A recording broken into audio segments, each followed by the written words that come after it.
청소년 문화론 제5강 2교시를 시작하도록 하겠습니다. 이번 2교시에서는 청소년의 언어 문화에 대해서 살펴보도록 하겠는데요. 우리가 이제 언어라는 게 상당히 중요합니다. 인간을 우리가 정의를 할 때, 인간은 이제 직립보행을 하고, 또 언어와 사고를 가지고 사회와 문화, 문명을 이루고 사는 고등동물이다. 이렇게 이제 그 사전에 찾아보면 이렇게 인간을 정의하고 있습니다. 그래서 우리가 이제 언어를 떠나서는 살 수 없죠.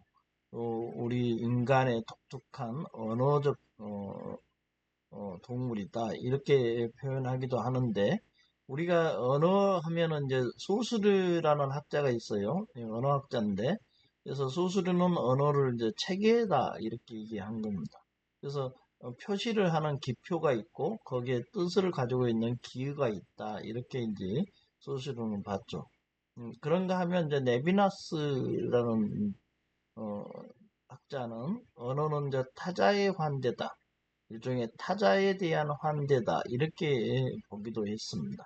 그래서 인간 상당히 이제 언어적 동물인데 특히 이제 청소년기의 언어 문화는 상당히 독특하죠. 그래서 먼저 언어의 이해를 한번 보고 청소년 언어 문화를 이해하는 시간을 가져보고 청소년 언어의 특징과 실태가 어떠한지 그리고 청소년 언어 사용 후 개선 방안은 또 어떻게 봐야 될지 그 순서대로 살펴보도록 하겠습니다. 여러분 이제 그 언어라는 게 언어라는 게 의사 전달의 수단인 동시에 또 우리가 가지고 있는 정신을 담는 그릇이다 이렇게 표현하기도 합니다. 우리가 의사를 서로 전달해서 그 서로 간에 소통을 하고 서로 공감하기도 하고 그럼으로써 우리가 서로 협력하기도 하고 그런 이제 의사 전달의 수단은 당연히 이제 언어를 통해서 많이 하죠. 몸짓을 통해서도 하기도 합니다. 그래서 언어의 범위를 상당히 넓게 보면 뭐 몸짓도 포함되죠.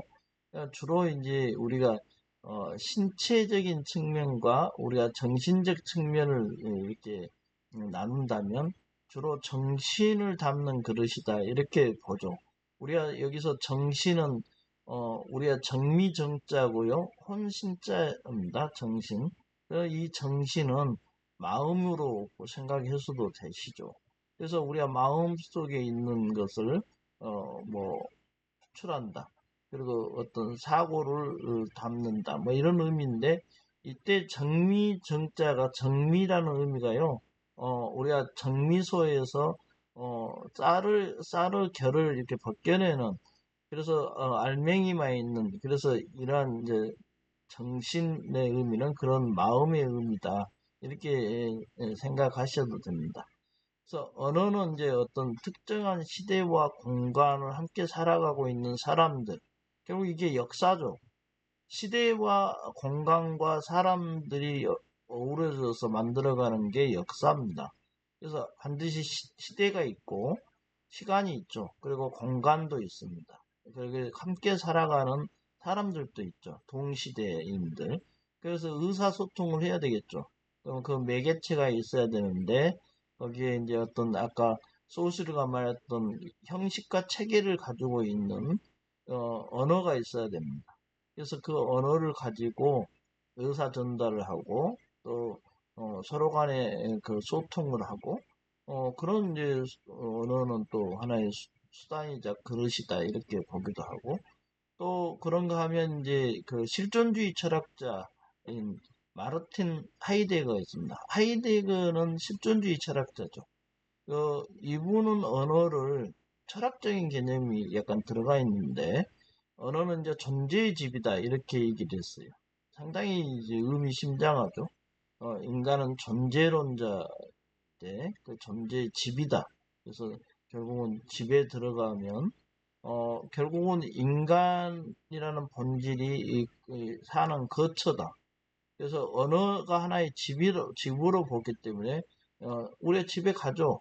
집에서 거주하죠. 거처고 인간으로서 존재한다는 것은 다름 아닌 이제 말하는 것이다. 이렇게 봐서 언어를 이제 언어가 글도 있잖아요. 근데 이제 상당히 말을 또 중시했습니다. 그래서 어, 말하는 것이다. 그래서 언어를 쓰는 것이 인간으로서 존재하는 것이다. 만약에 언어를 쓰지 않으면 인간으로서 존재하지 않는다 이런 의미도 있겠죠. 그래서 어, 이 하이데거가 말하는 이제 언어는 존재의 집이라는 것은 그만큼 언어가 인간의 존재를 표상한다 이렇게 보면 되겠습니다. 그 블룸과 라이익이라는 학자는 이제 의사소통을 위해서 자의적 기호 체계의 귀약 체계를 통해서 세상에 대한 지식과 생각을 표현하는 구호다, 코드다, 하나의 코드다 이렇게 또 보기도 하죠. 청소년들은 그냥 언어를 코드로 많이 쓰죠. 이제 인터넷 언어 같은 것을 생각해 보면 되는데, 상당히 이제 언어에 대한 여러 가지 얘기가 있었습니다. 여러분, 언어라는 게 이제 어떤 기능도 하죠. 항상 이제 어떤 일을 하죠. 언어라는 것을 우리가 이제 어떤 일을 하느냐. 언어의 일차적 기능을 한번 생각해 보면 사회라는 것은 인간 개인들의 집합체 내지는 집단들의 집합체 그리고 그 이상이다 이렇게 보기도 하는데 사회는 구성원이 있죠. 그래서 개인들이라는 이 구성원들이 있는데 어떤 것들을 공유하기 위해서는 기호 체계를 통해서 송신자와 수신자 간에 의사소통을 할 수 있어야 됩니다. 서로 간에 의미하는 게 뭐다. 그래서 알 수 있어야 되겠죠. 그러려면 기호가 체계를 갖춰야 됩니다. 이런 체계를 갖추지 않으면 알 수가 없겠죠. 서로 간에 약속이니까요. 그래서 언어는 이러한 기호 체계를 통해서 송신자와 수신자 간의 의사소통의 일차적 기능이겠죠. 그런가 하면 사고, 아까 정신을 담는 그릇이라고 했으니까 사고적 기능도 한다. 개인의 내면 세계 속에서 사고 활동을 구조화하고 활성화시키는 기능도 한다. 이런 이제 일종의 언어의 기능이죠. 그런가 하면 언어가 어떤 지시적 기능도 하겠죠. 우리가 이제 접하는 여러 대상 세계에서 그것을 명칭을 부여하고 추상화하고 일반화하고 구체화한다는 거죠. 인간이 이 힘을 갖는 건요, 추상화에 있습니다. 이 추상화해서 상당히 서로 의사가 소통되는 것이죠. 그래서 지시적 기능을 상당히 하는 것이죠. 대상세계도 명칭을 부여해서 서로 간에 소통을 하고 그 명칭을 부여해서 그 추상화하고 또 일반화해서 또 그런가 하면 상당히 구체화도 합니다. 이런 이제 그 지시적 기능을 가지고 우리가 서로 간에 의사소통을 하고 서로 공감하고 그러는 것이죠. 이게 이제 다른 동물들과 차별성이 크다는 겁니다. 상당히 이제 구체화도 되고 세밀화할 수도 있고 그런가 하면 상당히 추상화할 수도 있고 그렇다는 거죠. 그런가 하면 언어를 이제 사회 문화적 기능으로 이렇게 보기도 합니다. 특정 언어를 사용하는 집단의 공통된 삶의 모습을 나타내는 기능을 하죠. 응집력을 가지죠. 우리가 앞 시간에 봤지만 대한민국이라는 월드컵에서의 그 외침은 우리 이 특정 언어, 한글이라는 특정 언어를 가진 우리 집단, 우리나라 사람들이 가지고 있는 사회 문화적 기능을 한 거죠. 대한민국이라는 그 말 속에 응집력을 상당히 키우고 있는 것이죠. 그런가 하면 언어는 미적 기능도 가지고 있다는 겁니다. 문학 작품을 창작할 때 사용하는 여러 가지 기능들이 미적 감각을 또 표현하기도 하죠. 청소년의 언어 문화를 한번 볼까요? 청소년이라는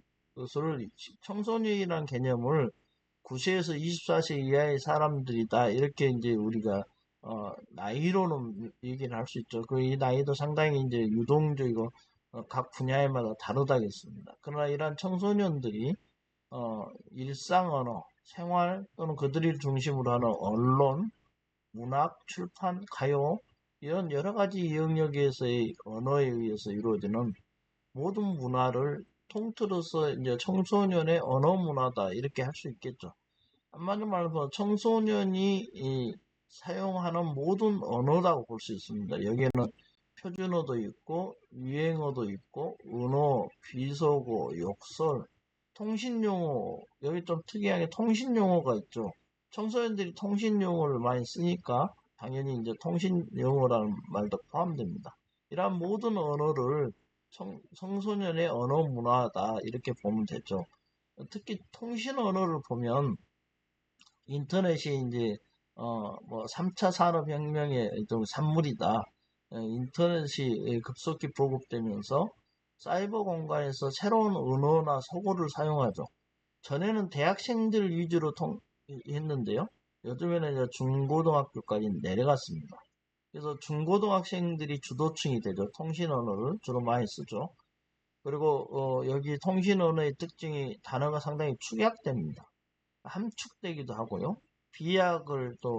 비약적이기도 하고, 합성되어 있는 경우도 있고, 심지어 역설도 있어요. 이것들이 혼재되어 있죠. 통신 언어에. 그리고 실생활에서 사용되면서, 기성세대에게 영향을 주는, 오히려, 거꾸로. 그리고 본인들이 그 통신 언어에서는 주류 문화를 형성하게 됩니다.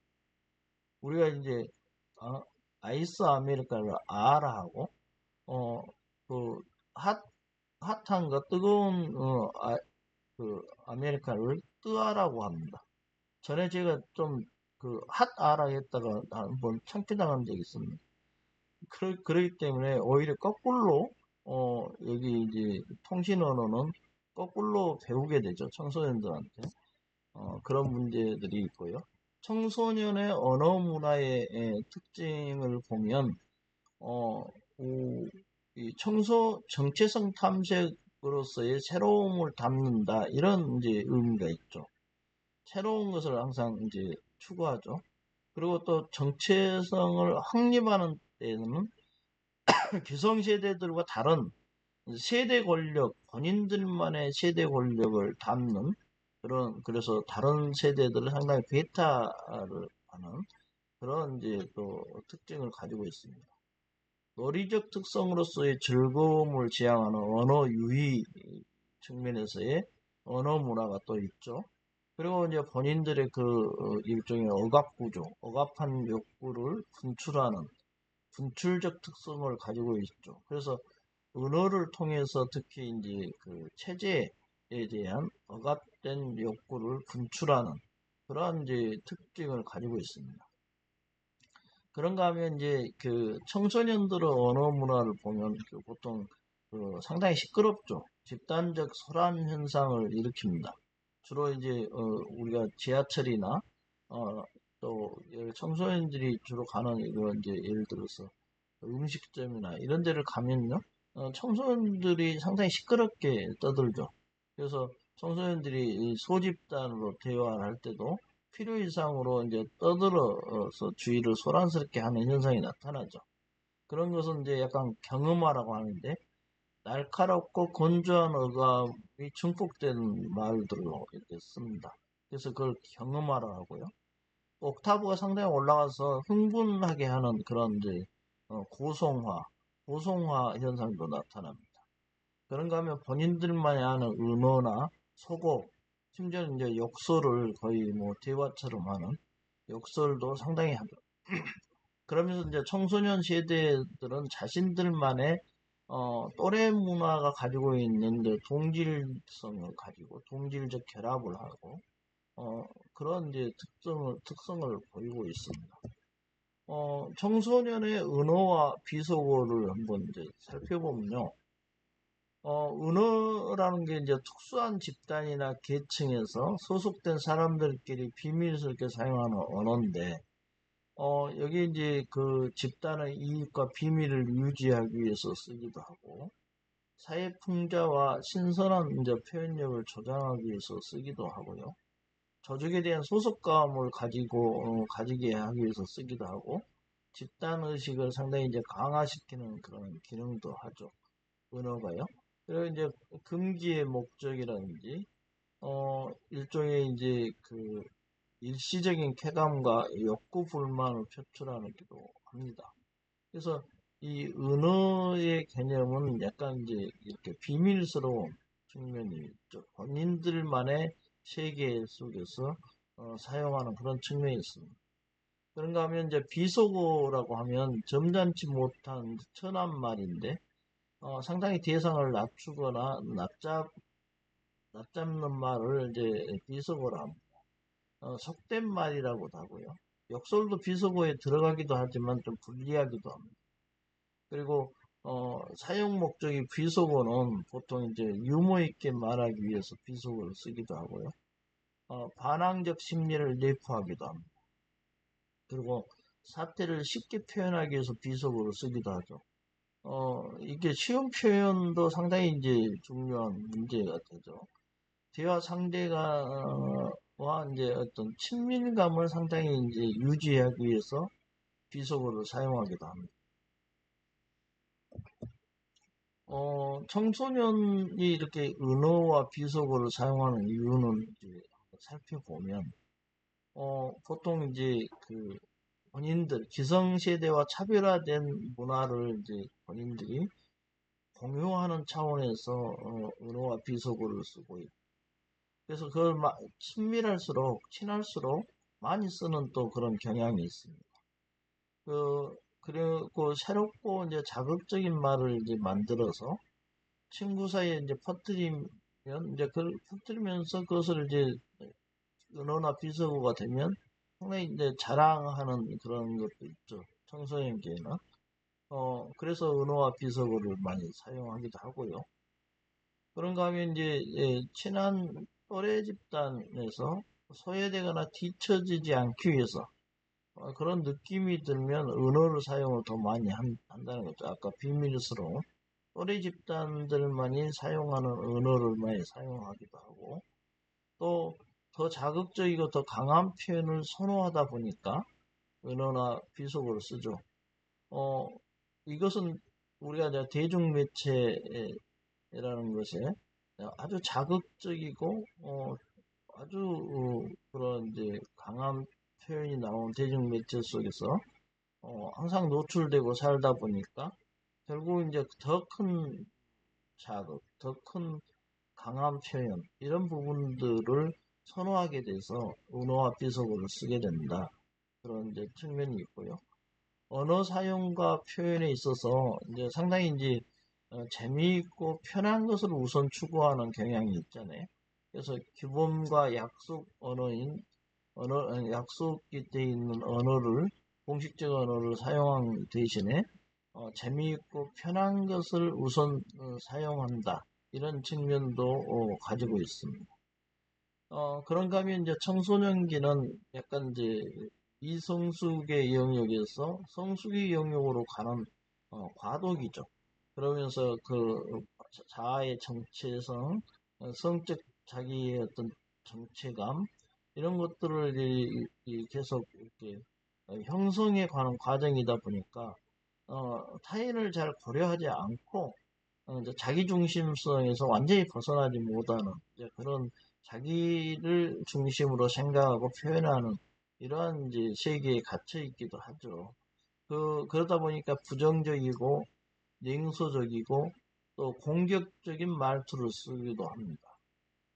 그래서 이제 이게 상당히 그러한 것을 쓰는다는 것을 알고 있는 것에 이제 뭐 보통 그러한 말을 쓴다 이런 것을 알고 그런 습관에 익숙한 사람은 특히 친구들이겠죠. 또래 집단이나 뭐 그런 친구들은 별다른 문제 의식 없이 이제 그 청소년들의 그런 은어나 비속어를 받아들인단 말이죠. 그런데 이제 거기에 잘 익숙하지 않는 사람들은 상당한 불쾌감을 유발하기도 하고요. 오해나 갈등을 불러일으키기도 합니다. 그래서 이 부정적이고 냉소적이고 특히 공격적 말투에서 그것을 받아들이지 못하는 문제도 있습니다. 비단 이제 청소년 때뿐만 아니라요. 우리가 이제 보통 시골에서 좁은 세계에서 같이 다니다 보면 모든 친구들이 상당히 이 밀도가 높다 보니까 아주 친하게 지내고 그러다 보면 이제 성인이 되고 상당한 시간이 흘렀음에도 불구하고 한 번씩 만나게 되잖아요. 그러게 되면 이제 그 청소년이 아님에도 불구하고 친구들이 갑자기 이 평소에는 안 쓰던 막 욕을 하거나 비속어를 쓰고 공격적인 말투를 하고 막 그런 경우가 있어요. 그러면 처음 만났는데 오래간만에 만났는데 그런 말을 하면 그러려니 하고 계속 이제 그렇군 그리고 뭐 반갑다는 소리군 하면서 별다른 문제 의식 없이 이제 그것을 받아들이는 측면도 있어요.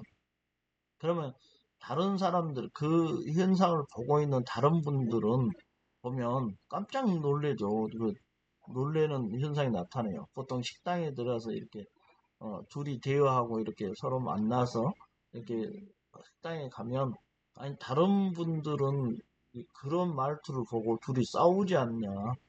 저런 공격적이고 그런 은어나 비속어를 쓰는 심지어 욕설을 하는 그런 것들도 자연스럽게 두 사람이 웃고 만나니까 상당히 이상하게 보는 그런 이제 어떤 경험도 가지고 있습니다. 청소년의 언어에 대해서 이제 우리가 살펴보면 보통 이제 청소년의 욕설에 대해서 한번 보면 초등학교 때 많이 이제 이걸 욕설의 시기 배우게 된다는 거죠. 그래서 초등학교 때 보니까 73.6% 정도를 차지하는데 남학생의 경우를 보니까 초등학교 저학년이 41.5%고요. 여학생은 보통 초등학교 고학년 때 배우게 되는데 52.4% 정도 됩니다. 그래서 보통 초등학교 때 이 욕설들을 많이 배운다는 거죠. 그런데 그 사용을 보니까 이건 이제 사용 정도나 누구한테 사용하느냐 뭐 이런 것들을 따져보는데 국민대통합위원회에서 2015년에 조사를 해봤답니다. 그러니까 욕설 사용을 보니까 욕설 대상이 친구가 제일 많죠, 역시. 48%입니다. 그리고 거의 매번 사용한다, 20%고요. 사용하지 않는다, 20%. 상대방을 공격한다, 감탄, 공격용이다. 이거 뭐, 감탄사, 형용사로 사용한다. 보통 이제 공격할 때는 욕설 당연히 이제 포함되는데, 감탄사나 형용사로 사용하는 경우가 많이 있다는 거, 친구들끼리는. 이게 이제 굉장히 먼 이제 성인이 돼서도 이게 뭐 자연스럽게 그렇게 쓰기도 하고 그러는데 이게 이제 바람직하지는 않죠. 그런 이제 현상이 나타난다는 거고. 청소년이 욕설을 사용하는 원인도 약간 아까 그 비속어를 사용하는 거하고 약간 좀 비슷한데 한번 보면 욕설을 한다는 거죠. 친구들 과의 친목을 도모하기 위한 거다. 이게 이제 바람직하지는 않지만 이런 경우가 있다는 거죠. 아까 비슷한 사례에서 지금도 이제 그 시골에서 그 중고등학교까지 나오거나 초등학교도 같이 나오고 그러다 보니까 이 상당히 친밀히 용납할 수 있다. 저 친구를 용납할 수 있고 이해해 줄 수 있다. 그러면 역설부터 한다는 거죠. 처음 만나 반갑다는 표현인데 그 역설부터 하고 오는 경향이 많아요. 그렇기 때문에 그것은 굉장히 이해도가 높은 사람들끼리 결국은 친구니까 이해한다. 뭐 이렇게 이제 생각한다는 거죠. 그리고 이제 그 우리가 그 특히 청소년들이 많이 쓰는 이제 언어 중에 이제 진짜 너무 이걸 강조하는 이제 말하고자 하는 바를 강조하는 그 욕설들이 많이 있죠. 그런 욕설들을 그냥 서슴없이 하죠. 보통 옆에서 듣고 있으면 상당히 이제 본인들이 대화에 거의 뭐 다 들어갑니다. 항상. 그런 이제 것을 많이 목격할 수 있고, 또 우리가 이제 경쟁 사회에 우리가 만드는 일종의 모델이죠. 경쟁 사회에서 상당히 이제 욕설을 많이 하고 강하게 보이고 그러면 우위를 점하더라. 이런 이제 경쟁사의 우위 모델을 배운 거죠. 이건 성인들한테. 그래서 남들에 비해서 약하지 않다는 것을 알리기 위해서 뭐 학교에서나 이렇게 욕설을 계속 달고 다니죠. 그러면서 상대가 자기를 강하게 봐주는 그러면서 잘 본인을 괴롭히지 않고 또 그래서 본인이 강하다는 것을 내보이는 그런 것들은 이제 우리 성인들한테 배운 거죠. 기성세대들한테 배운 겁니다. 그런가 하면 이제 심리 상태가 상당히 이제 불안정하죠. 청소년기는 아직 그렇다는 거고.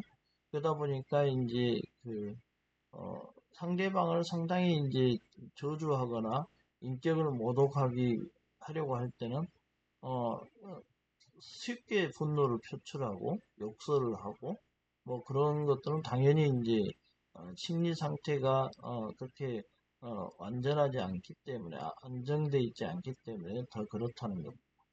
그리고 이제 자기도 모르게 의도적인 건 아닌데 무의식적으로 한 습관이 돼서 욕설의 의미를 이제 잘 모르면서 심지어 습관적으로 사용하기도 한다고 그럽니다. 그래서 항상 생활 태도가 이제 계속 욕설을 배우다 보니까 이제 그렇게 된다는 것이죠. 우리가 이제 청소년 언어의 이제 특징과 실태를 보면 보통 의문적 특징이 있죠. 의문이나 음절을 줄이거나 생략하는 것이죠. 이건 많이 있지 않습니까? 뭐 우리가 많이 보면 크크크 뭐 이런다든지 히읗자를 세 번 한 흐흐흐 한다든지 뭐 이렇게 해가지고 아예 뭐 줄이는 경우가 있고요. 또 그 음절 자체를 아예 줄이는 것은 좀 이제 뭐 아주 뭐그 여러 가지 예시를 들 수 있죠. 그리고 어휘적 특징이 또 있답니다. 그래서 비속어나 욕설을 남용하게 되고 언어를 남용하고 신조어를 만드는데 이게 휴대폰 문자 메시지를 많이 보내고 뭐 그러다 보니까 이런 이제 언어를 사용하기도 하고 그렇다는 것이죠. 그리고 소리 나는 대로 적고 이것도 이제 언어 규범이 정립되지 않는 상태에서 휴대전화 같은 것으로 이제 많이 보낼 때 그냥 편리하게 쓰는 거죠. 문법에 맞지 않는. 그래서 소리 나는 대로 적기도 하고 끊어 적기도 하고 또 어떨 때는 늘어 적기도 하고요. 띄어쓰기도 아예 무시하는 경우도 있습니다. 문장 부호를 생략하기도 하고 남용하기도 하죠. 그리고 일종의 이모티콘을 사용해서 어, 사용해서 아예 이모티콘만 보내는 경우도 있어요. 이걸 표기적 특징이라고 부릅니다. 이렇게 청소년 언어의 특징들이 이렇게 다양하다는 거죠. 아까 우문적 특징은 아예 그 단어를 줄이는 것을 이제 말하는 것이고 그렇다는 것이죠. 그래서 이제 우리가 청소년의 언어를 계속 쭉 우리가 봤는데요.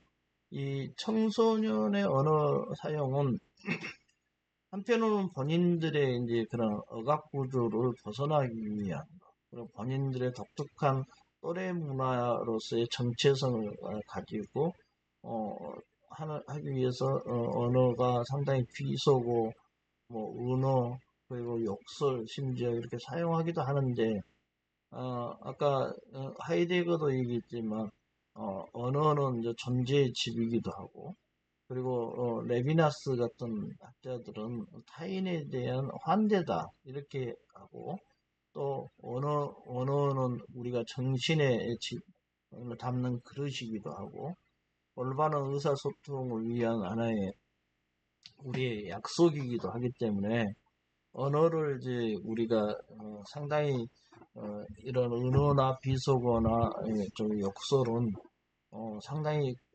사용하지 않고 바람직한 언어 사용을 하는 게 이제 중요하겠죠. 그러기 위해서는 개선 방안 한번 생각해 볼 필요가 있습니다. 여기는 이제 가장 중요한 게 약간 국가나 정부 기관이 일단 주체가 돼야 된다는 거죠. 어떤 것을 지원하거나 청소년의 비속어 사용 실태나 조사 그리고 개선을 위한 지원은 국가 차원에서 해야 된다는 겁니다. 그래서 적극적으로 개입을 하라는 거고 사회적 차원에서도 또 접근을 해야 된다는 겁니다. 그 학생의 언어 문화 개선을 위한 환기나 개선 노력은 상당히 사회적 차원에서 국가적 차원에서 접근을 해서 개선에 대한 지원을 해라 이렇게 그리고 노력을 해라 이런 입장이고요. 국가나 정부기관이 이제 여기도 국가나 정부기관이죠.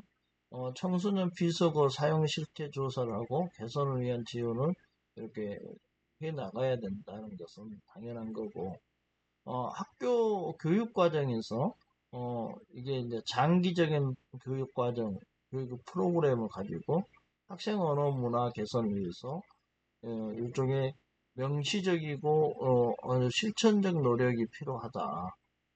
상당히 중요한 지점은 뭐냐면 이게 이제 장기적인 관점에서 좀 실천해야 된다는 게 중요해요. 그리고 청소년에 대한 심성 교육이 상당히 이루어져야 되겠다. 결국은 청소년들이 언어를 바로 사용할 수 있는 것은 상당히 심성 교육이 바탕이 되면 자기 자아 성찰을 할 거 아닙니까? 청소년 자아 정체감을 형성할 시기이기 때문에 본인이 이제 자아 성찰을 해야지만 올바른 언어를 사용하게 되죠. 그리고 바른 인성을 또 갖게 됩니다. 결국은 어떤 언어를 쓰느냐에 따라서 그 사람의 인성을 또 내다볼 수 있죠. 왜냐하면 언어는 존재의 집이기도 하고 또 언어는 어떤 정신을 담는 그릇이라고 했기 때문에 어떤 언어를 쓰느냐에 따라서 그 사람의 인성을 이렇게 가름해 볼 수 있는, 측정해 볼 수 있는 하나의 잣대자 기준이 될 수도 있습니다.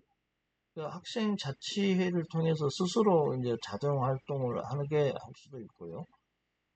좀 중요한 게 이게 이제 이 생활지도 방식으로 훈계하거나 그래서 그런 은어나 비속어나 욕설을 하면 안 돼. 이렇게 해서 훈계 방식으로 접근하게 되면 안 된다는 거예요.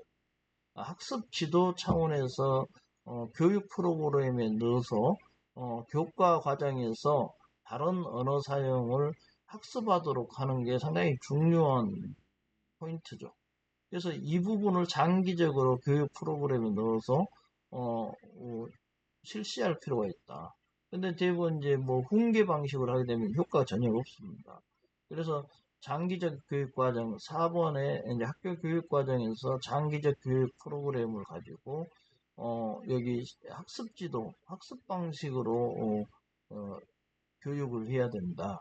이 부분이 이제 상당히 이제 학교에서 할 일이라고 볼 수 있죠. 또래 집단별 특색에 맞추어서 비속어 순화 교육도 해야 된다. 보통 또래 집단이 또래 문화를 형성한다고 그랬죠. 그래서 그 또래 문화에서 강한 유대감과 결속력을 가지고 있기 때문에 또 자신의 정체성도 거기서 이제 보통 형성한 경우가 많기 때문에 또래 집단별로 그 특성에 맞춰서 순화 교육을 그 일종의 실시한다면 효과가 더 클 거다 이렇게 보고 특히 학부모, 교사, 학생이 함께하는 비속어 문화 개선 교육에 이제 이것도 주기적으로 시행을 해야 되겠죠. 학교 운영위원회나 어머니회 등 이렇게 같이 함께 공청회를 연다든지 아니면 그 학교 내의 분위기를 바람직한 언어 사용하는 분위기로 이렇게 조성한다든지 이런 측면들로 이렇게 개선 방안을 다각적으로 모색할 필요가 있다. 그러면서 청소년이 바른 언어 사용을 하고 바로 그 언어가 결국 갖고 있는 그 사람의 그 정신이 온전하게 표현되고 그러면서 이제 자아 정체감 그 언어 사용의 품격 같은 경우도 청소년기에 조금 더 한번 생각을 하고 언어 습관을 갖는다면 이제 성인이 돼서도 상당히 그런 습관이 계속 갈 거다. 그래서 이제 청소년의 언어 사용이 피할 수는 없는 부분들이 있지만 그래도 이제 은어나 비속어, 욕설을 좀 더 자제하면서 올바른 언어 습관을, 언어 문화를 갖도록 이렇게 노력할 필요가 있다고 봅니다. 예, 오늘 두 번째 시간에도 상당히 수업 듣느라 고생하셨습니다. 여러분, 다음 주에 뵙겠습니다.